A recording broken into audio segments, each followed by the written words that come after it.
Welcome back, everybody. It's time another video for you, and what I'm doing today is I'm actually recording. Well, I just recorded this. I was recording Ghouls N Ghosts. This is my conversion Street Fighter 2 turbo board that is now Ghouls N Ghosts, and this is in this old Bad Dudes cabinet that was converted to Mortal Kombat, and I'm not really sure what I'm going to do with this, but the cabinet itself happens to just be right next to my computer here. And what I've done is I've connected into the speaker wires here, and I've got this running into this cable here, which runs into my computer, my very dusty, dirty computer in my basement. And you'll see here's the Ghouls N Ghosts board, and I've adjusted the volume so that I get a good volume. Right here you see it's not peaking at all, and I'm recording at 44/100 hertz mono.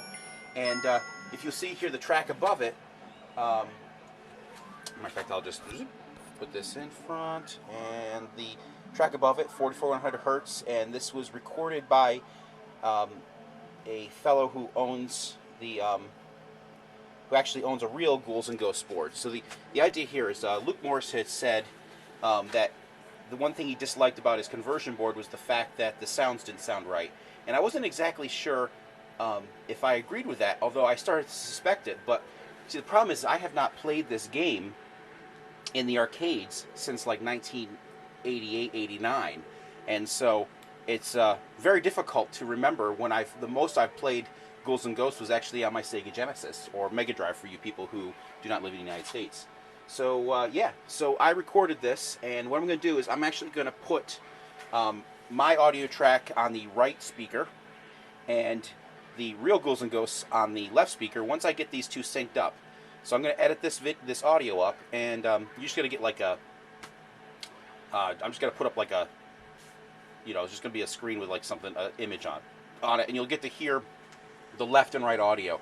And then once I've done with this, I'm going to come back and I'm going to tell you what I think, if it is true or not, whether the bootleg has different sounds in it. But the one thing I can tell you that is different is that the guy with the real Ghouls N Ghosts board, he was able to set it so that when the game would restart, you had, like in the first level, you had more than one restart, like more than 2 restart points.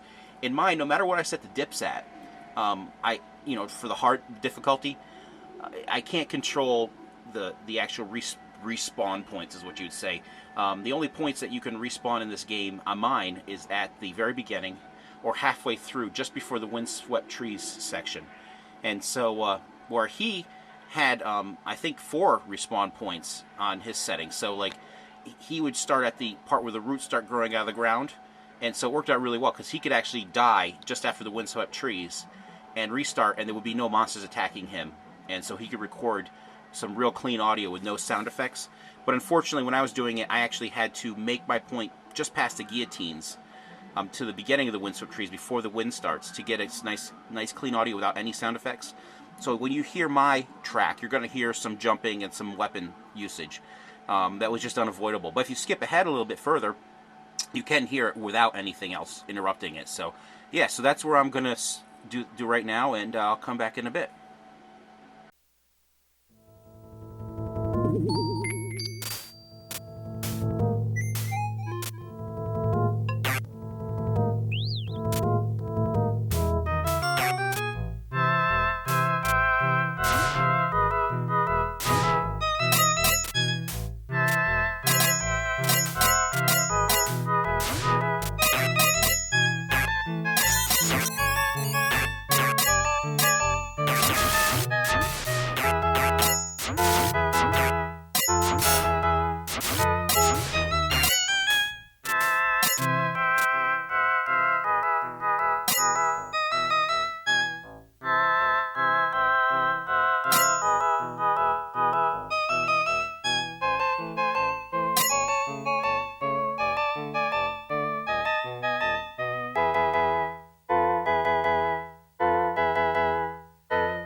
Okay, guys, welcome back. Now you've heard the audio file, and you can hear that they sound pretty much identical.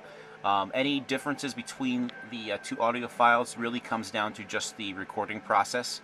Again, I just want to thank Chung, who did this recording for me of his actual Ghouls N Ghosts board.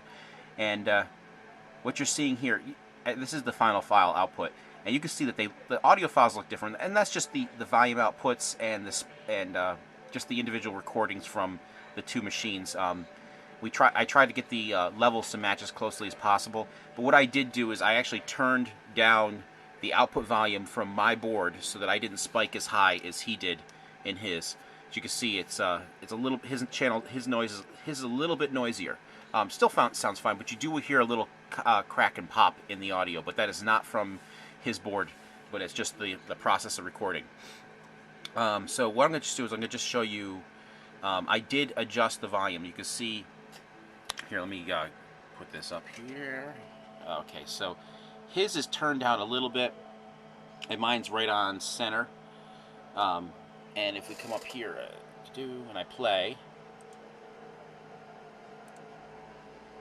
am I at the, I gotta go back to the beginning here. Oh, my audio device is not available. Anyways, I was checking the levels to make sure that they peaked at the same level, and you can see, well, you can see it only peaked off by a very tiny bit. So that's that. Now again, Luke, I think that it's possible that maybe you're used to the Sega Genesis Mega Drive version of the audio or the Super Graphics. I'm not sure, or I mean, because I just can't remember. I don't remember the original board myself in the arcades well enough to say, hey, that sounds different. But I can tell you it does sound a lot different than the Sega Genesis version. So, so if that's maybe what you were thinking, it's it's possible that could be a possibility. You know, or maybe you know the difference there. But yeah, because the Genesis Mega Drive Ghouls N Ghosts or Dai Makimura has a richer sound to it. The Sega Genesis does have a Yamaha sound chip in it, just like the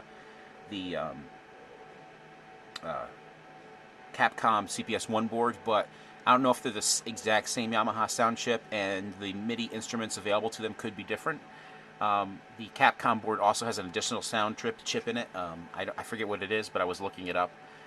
So, yeah, so Luke, if you want to send me an audio file from your Ghouls N Ghosts Dai Makimura, please do. Just contact me through YouTube. These are recorded using Audacity, both of them. And again, you're going to want to record them at least 44,100 hertz. And these were WAV files. They were never compressed audio. They were never an MP3 or anything like that. They will be in this video file because that's just the way it is. But I will, if you want, you can visit my my podcast. Well, that's going to be an MP3 too. But yeah, I mean, you're not going to really hear the difference. The MP3 audio is going to be nice and high quality, so you're not going to really notice anything here. So, anyways, guys, thanks for watching / listening, and I have some more videos coming up for you hopefully this weekend. And yeah, so that's it. Thanks for watching.